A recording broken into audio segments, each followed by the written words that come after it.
Hello and welcome to the Let That Shift Go podcast. I'm Noel. And I'm Lena. And this is where we talk about the good, the bad, and all the shift in between. We'll just talk mad shift. Let's get into it. And on this week's episode, not taking the full shift. You might have pinched it off. You might have got stage fright on the toilet and just not been willing to. You just didn't take a full, did you take half a shift? Well, you know, you can get that little squatty potty where you can just angle that thing and it'll let it come out. I heard it lets it flow better.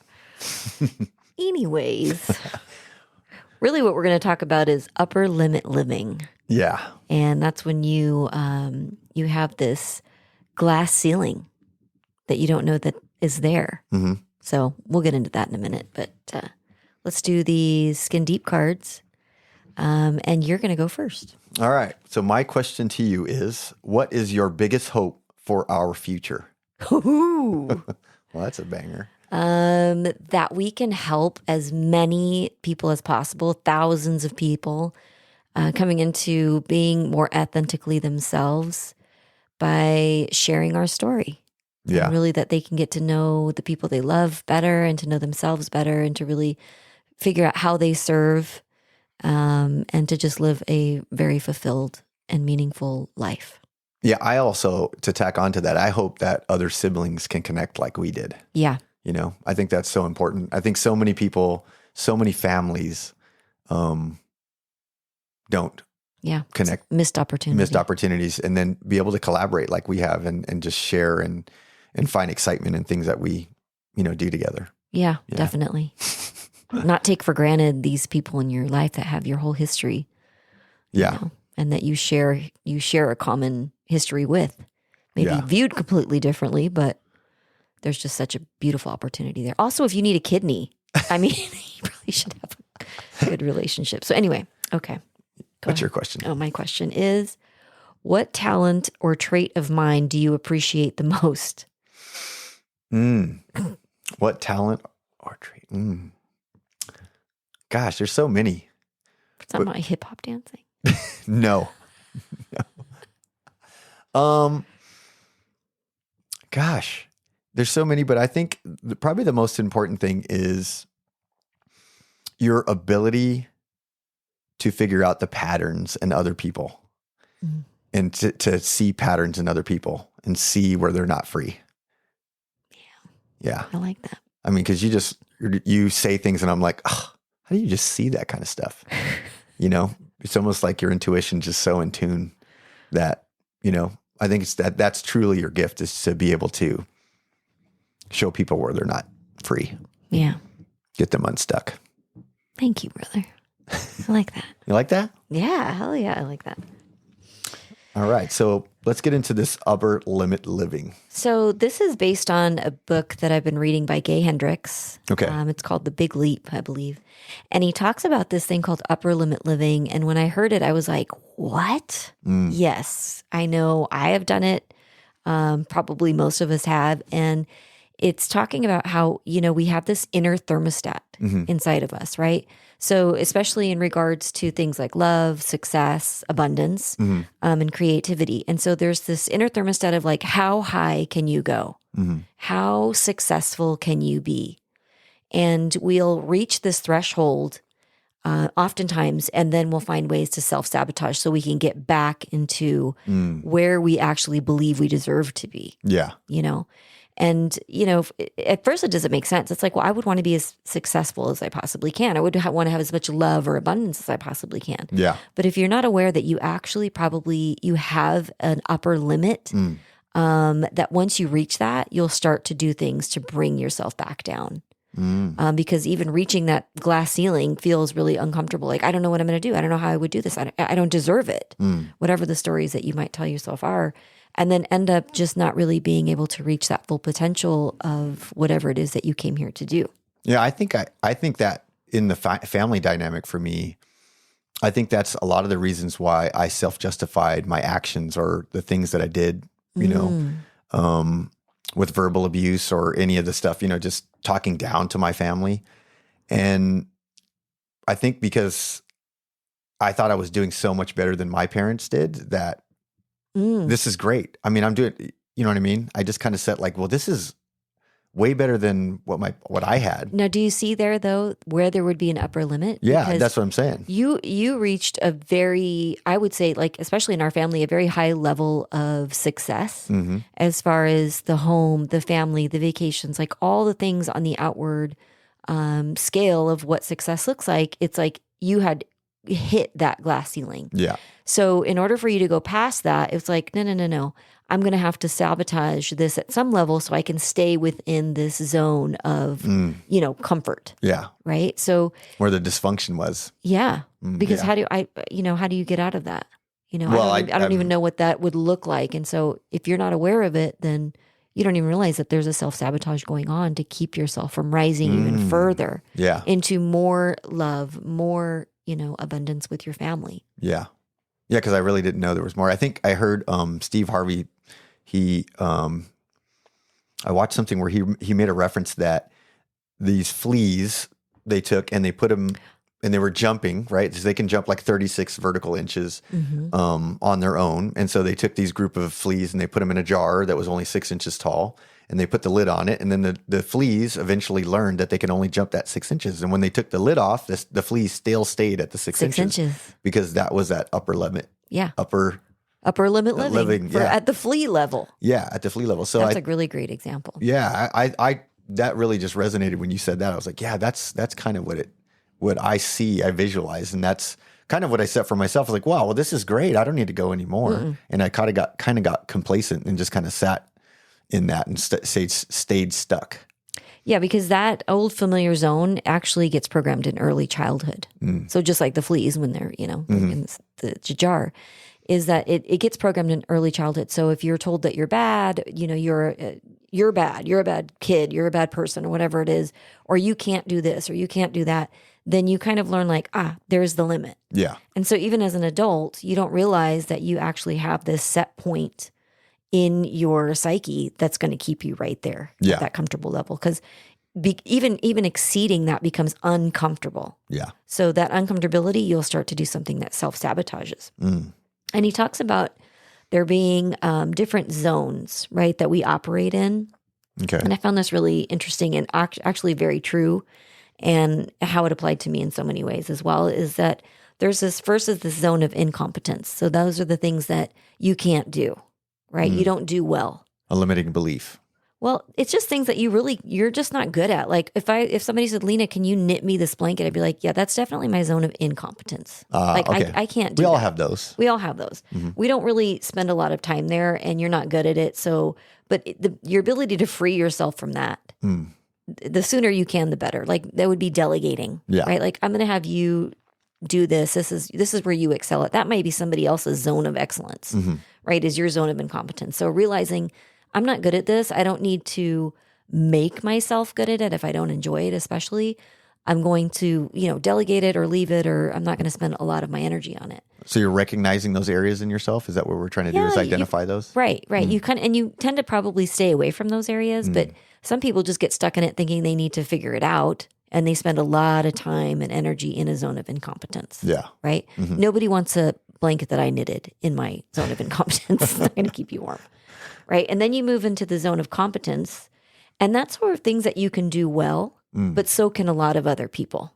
Like what? Like work kind of stuff? Yeah. Like something that you're doing, like if you're in a corporate job or something, like it's a zone of competence. I'm good at it. I don't really like it that much. A lot of competition. A lot of people can do it also. Yeah. A lot of people can do it also, but you actually can get pretty comfortable there because it doesn't force you to grow.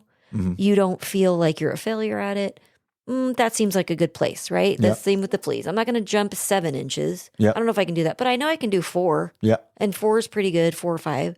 So it's that zone of competence. You spend way too much time in zone of competence, just saying in the things that you're good at, but so would a lot of other people. Yeah. The other one, which we think would be the kind of a level up from that, but actually is also a danger zone, is the zone of excellence. And this is stuff that you do really well, right? But you can get addicted to the comfortability of it. How so? What do you mean? So like for me, if I think about, I feel like I was in a zone of excellence for being a nurse. Okay. Right? I knew how to do that really well. Yep. I was in the ER, I was a clinical supervisor, I could run an ER, I got on a helicopter, I was that became really kind of easy for me. Yeah. Right. Even in the most traumatic situations, it's like, I know I can show up, I can do it. This is a zone of excellence. And I became very comfortable. Yeah. Right. I could just show up, do the work that I knew I was trained to do. And then I'm pretty good. Like I don't really feel like. But most people would think that, I would even think that that's an awesome place to be. It is. It was a really awesome place to be. But I also knew there was more. Like more, there was more that I like could challenge. Yes, there was more purpose. It didn't actually feel like I'm done. I'm done learning. Yeah, because sometimes work, especially for me lately, it's like the work isn't as fulfilling. Yeah. That makes sense. Like I'm good at it, but there's no challenge anymore. Because it feels like there's an emptiness. Yeah, I just feel like, oh yeah, I'm saving pools one pool at a time. You know what I mean? Like I'm helping people. I love that part of it. I love, caring for people. I even say I don't service pools. I care for pools. Everybody that works with me, I speak that way. The vernacular's got to change so that they take care of pools differently. Yeah. And so you are in your zone of excellence. Yeah. Right. And you could stop there and just be very comfortable. Right. Money's coming in, bills are paid, everything's fine, go on vacation. And it's pretty safe. Zone of excellence can feel very safe. And that is kind of the trap of being in that addiction to comfort. Okay. Right. But then from that, there's a zone of genius. And that's where you are uniquely suited to do something. Right. And that is where you are able to really reach your full potential of what it is you came here to do. Yeah. And that is that zone of genius. When you're operating in your zone of genius, everything starts to just kind of flow. You're inspiring others. You are an inspiration to others when they're watching you do your zone of genius. This isn't something everybody can do. Yeah. Okay. So the goal is really to try and move in towards the zone of genius. Well, everybody can do it, but it's going to be their own individual type. Yeah, thing of genius. It's all different, right? Well, it wouldn't be fun if everybody had the same genius and it'd be like, there's other things that need to get done. And one of the funny things is by the age of 40, that's when the call for your zone of genius gets pretty loud. Right? So I think that's why people probably talk about midlife crisis. Yeah. And you get around that age, you're like, I've done all the things. I have ABC, I have the house, I have the kids, I have the vacations. But there's just something else. And what is it? Yeah. Right. And so that by that age of 40, those calls get pretty loud and they can show up as like depression, injury, conflicts. You start creating conflicts in your relationships, things like that. Those are the alarms. Something's going on. If you're not in your genius. If you're not going into your zone of genius and you're in your zone of excellence, you may start to hear those calls. Like, it seems so unfair because I'm in my excellence and now you're just going to shift all over it, Yeah, you got to get out of the shift. There's more shift to be had. Yeah. There's more shift to be had. I like that though, but it does seem unfair because I don't know, nothing's fair anyways, but you didn't come here for it to just be easy. No, well, it's not. No. I mean, what you're saying actually is though, if you don't take the time to shift, you're going to self-sabotage. Yeah. You'll start to self-sabotage. You'll start to, because you're not living your purpose. But sometimes I watched something where somebody was saying that people are really trying to find their purpose. And sometimes they are so driven that they want their purpose to be their job, but that doesn't always align for everybody. No, definitely. Not all at once anyways. And sometimes you got to do your job in order to facilitate and take care of yourself and pay your bills. But then you can also live your purpose on the side. Yeah. And maybe your side can become your main. Yeah. Because I know for me, that was. Oh yeah. You've actually been able to do that. Yeah. That was actually, the call was there. I mean, and I knew pretty deeply what it sounded like to hear myself and to be able to be like, oh man, I know that as easy as this is, and it's not all there is, and I'm going to have to get uncomfortable and I'm going to have to take a risk. And this isn't something that's going to be solved with the normal way that I would solve a problem. Yeah. It's actually going to be outside of the way that I normally would do it with my my plan and my map to success was not going to be the way that I would get there. It would actually have to be outside of that and come way out of my comfort zone in order to take a big leap. Well, when you were shifting from excellence to genius, right? I'm still shifting to genius. Yeah, I'm still trying. You're trying to make that, at least you're trying to make that shift there because you I mean, you were at the top of your game in terms of nursing. You were flight nurse. You were just crushing it. So then a lot of people were like, what are you doing? Oh yeah, I was Because you're making great money. You went to school. I mean, it's just so crazy to walk away from such a good career that people, felt was so prestigious. It was very egoic. It was a very egoic job.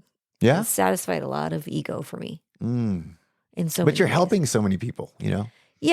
But I, and that was the thing I told myself. But what was it? Okay. What was the thing that created the discomfort to make you want to shift into something different?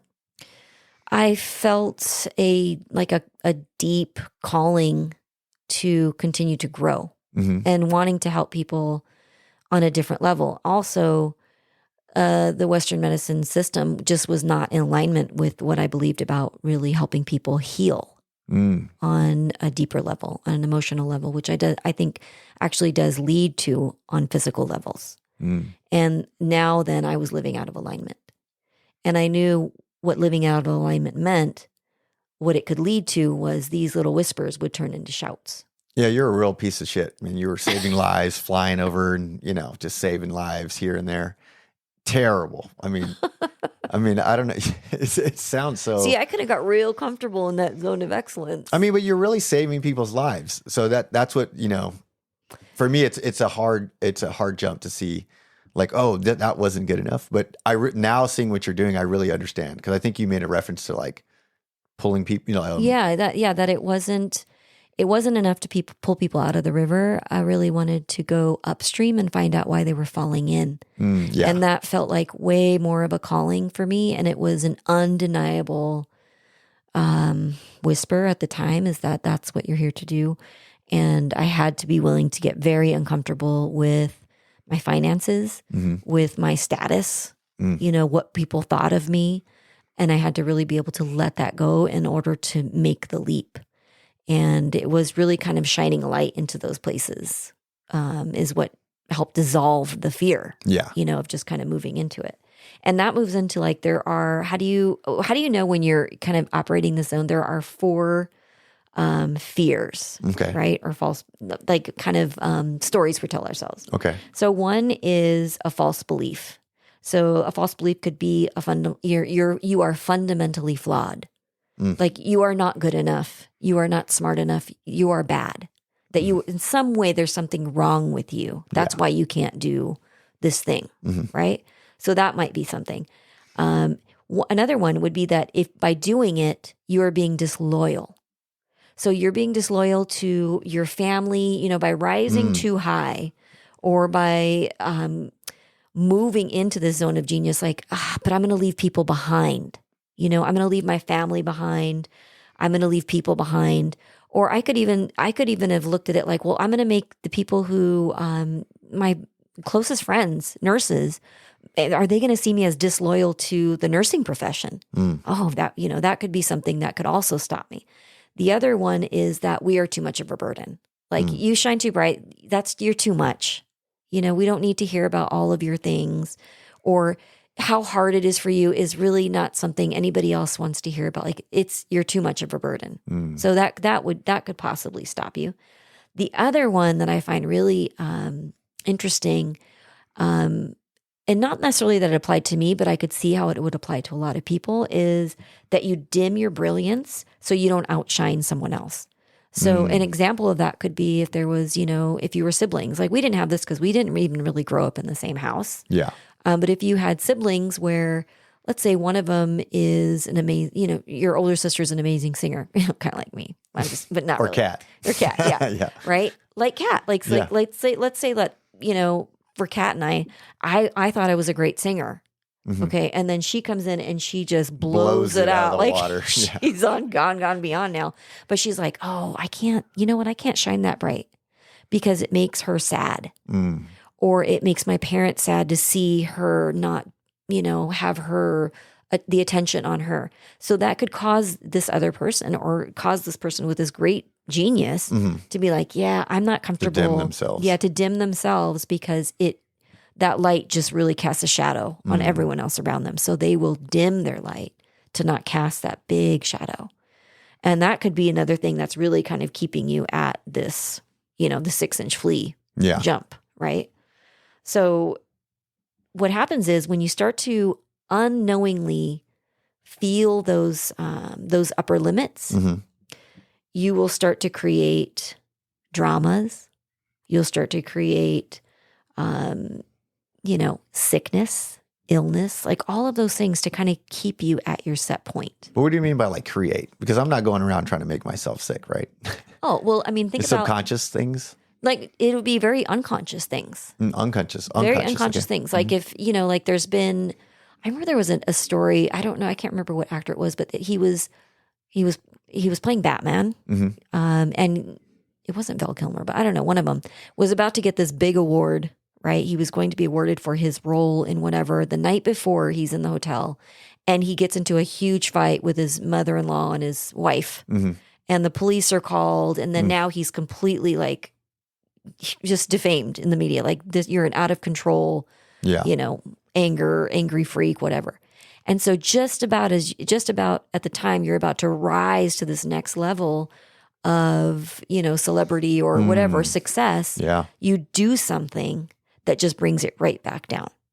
Right. And that's not something that you're like, you know what? I'm about to get like this award for being the best at whatever. I better like get into a fight with my mother-in-law in the hotel suite. Yeah. Yeah. You're not going to consciously do that, but those are the things that people will start to do or they get sick. Right. Yeah. It's not like you're going to make yourself sick, but like, oh, you know what? I'm not. You'll find ways to limit yourself. Got it. If you think about even with lottery winners, right? Where people who come from not very much money at all, and then they win millions. And what happens statistically to most of them is they lose it all, or something really tragic starts to happen in their families or with themselves, because it's just not built in that you feel like you deserve it, or that you have the capacity to hold that, Yeah. So we'll find ways to sabotage it. So really we bring this up because I know there's so many of us that are unconsciously, we have this glass ceiling that we think that we can't break. But society too, I think like culturally, especially, I don't know, in our culture, they look down on you for becoming a doctor or doing something other than working hard with your hands. Because if you're not working hard with your hands, then you're lazy. Oh, you sold out. Oh, yeah, whatever. You're too good for us now. And they actually put you down and for then you're getting ostracized. educated and then making more money than them. So they actually want you to be down at their level. So instead of, other people in the community and in our, culture and our society raising those people up and telling awesome that you're getting out of you're not just staying where everybody your dad was and your uncle was and everybody else. You're actually elevating and stepping up to next levels. I think culturally, that's built into us. In some ways. So that's the disloyal. Yeah. If I do this, then I'm disloyal to my tribe. I'm in some way telling them they're not good enough. If I and you become the black sheep somehow. Yeah. For breaking patterns. Yeah, for doing well. Doing well and breaking patterns. Yeah. Yeah. Or it can be like that, dim your light because you're casting too big of a shadow on whomever. And so you will find ways to sabotage yourself. And, historically you can look at presidencies, they get too far up and then it's like, let me create a scandal. Yeah. Right. And it's like, you didn't need to do that. Right. That was like a really bad decision. But if there is a set point in you that's like, I can only raise to this much greatness, I better do something that brings it back down. So even the reason bringing it up right now in the podcast is to, encourage people to really kind of take stock and to see where that may be happening, is where there could be self-sabotage. If you're starting to reach a level of success or starting to shift out of where you were into this next level, is to really be cognizant of the leaks. Yeah. I mean, the more you're speaking, the more I'm like organizing thoughts in my head, like, oh man, I'm seeing how I've self-sabotaged myself even recently because so many things are happening and moving for me. And I'm like, oh, and then boom, something happens. It's like, oh, Yeah. But it really is, I'm just trying to see the positive side of it and look at it as an opportunity to grow. Like, what is this? Okay. There's something's good going to come out of this, and that's what I just try to focus on. But it does, I would prefer to not self-sabotage. Yeah. The one thing I think we've talked about before too was I always had this belief of when things are really good, something bad's going to happen. Yeah.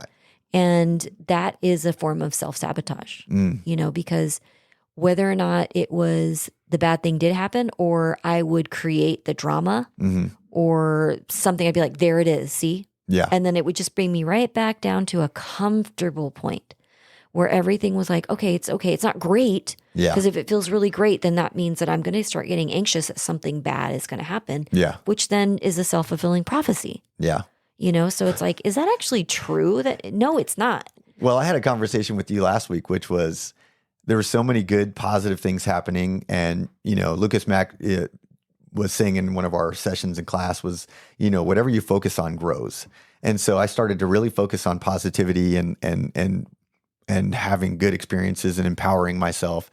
And so some very positive things were happening. And I was like, man, you know what, Lena, I've always lived a life of like survival and like, what the fuck's going to happen next? Bad. And now I'm like, dude, what's good going to happen next? And that was so awesome. I had a good solid week of that. And then somehow, I don't know, I literally to my own demise, things that I know that when I self-reflect and look at it and sit and think about my side in the conflict, I'm like, dude, I totally self-sabotage myself. Yeah.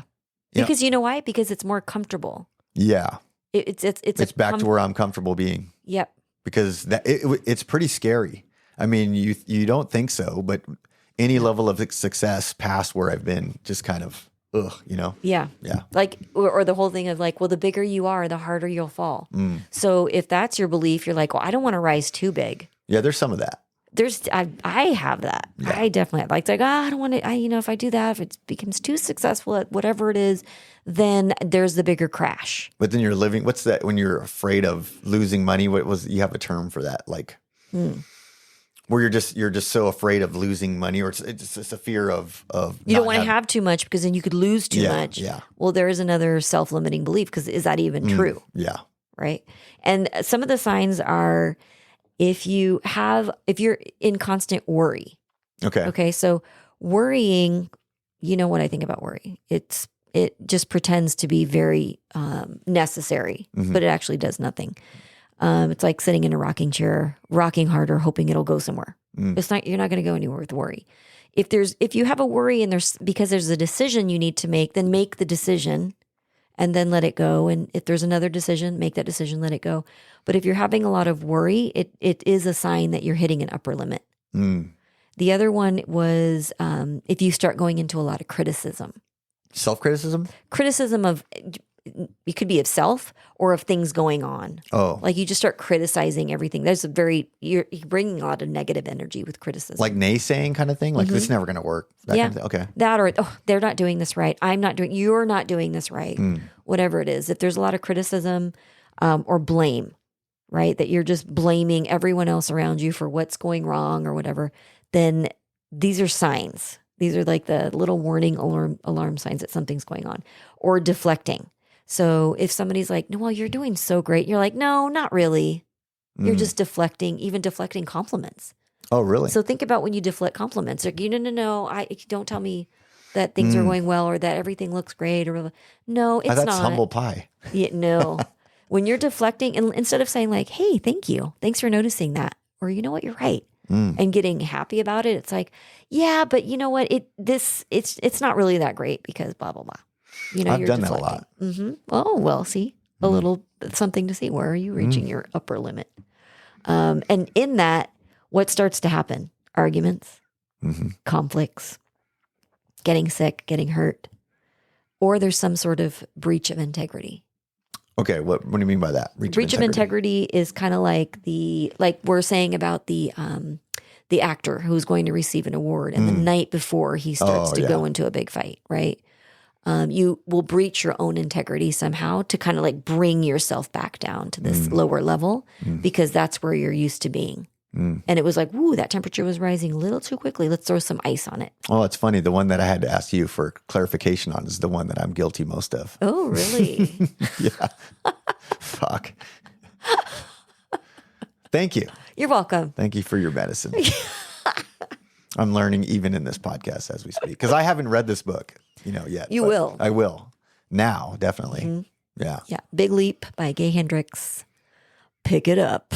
Get aware. It brings up a lot of good topics, I think, to do some reflection on. Yeah. So, yeah, it is. It's been super helpful. And I think that there's a lot of growth that can come from it because it really is, it's time for you to reflect inward. This really is not an outward question. It's really about like, how do I do those things and where am I noticing the patterns where I start to have these things of, deflecting or criticizing or breaching my own integrity in order to bring myself back down to this, I say comfort level. You may not think, well, that's not comfortable to be at that. Well, it's kind of like that tempered water. Yeah. It's like that's where you've gotten to be comfortable. And comfortable can be, I'm not great. I'm not super successful. That might be actually uncomfortable. And it's a new skin to move into.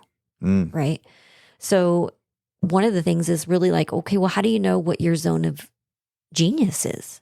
That's a big question. Because it's like, well, what is my purpose?